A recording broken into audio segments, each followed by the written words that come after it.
احنا روسيين.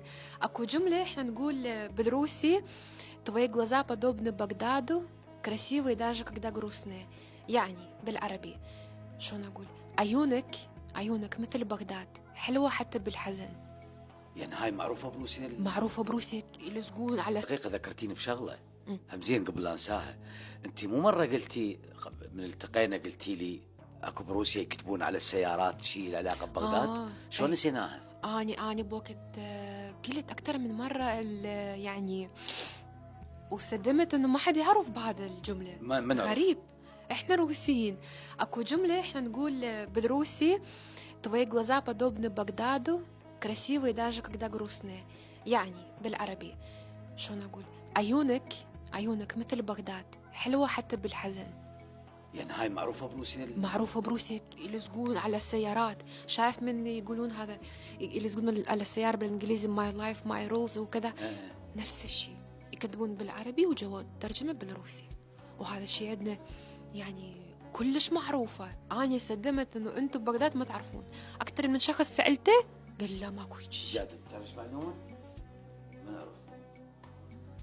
والله هذا الشيء معروف بروسيا. وأنت قلتي حتى يسووا تاتو عادي.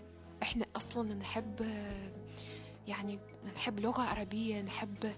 أنا قبل لا أصلاً أتعلم، يعني قبل لا أصلاً أجي العراق، كانت مدرسة مالتي مال الإنجليزي، يعني كان خاص، كنت أدخل يعني دراسة خاص الإنجليزي شوية عميق.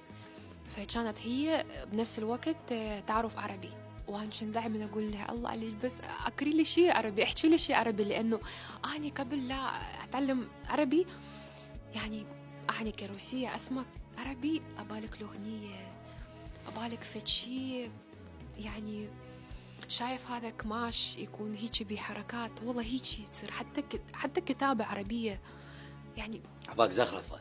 اي كلش حلو. فحتى أنا مثلا من أحكي، أنا مثلا على الاتصال عندي مكالمة ويا أمي أختي، ومثلا أحكي هي ويا الخات وأنا أحكي عربي، يقولون هاي شلون أنت تغنين، أنت ايش تحكين، ايش قد حلو، يعني حلو.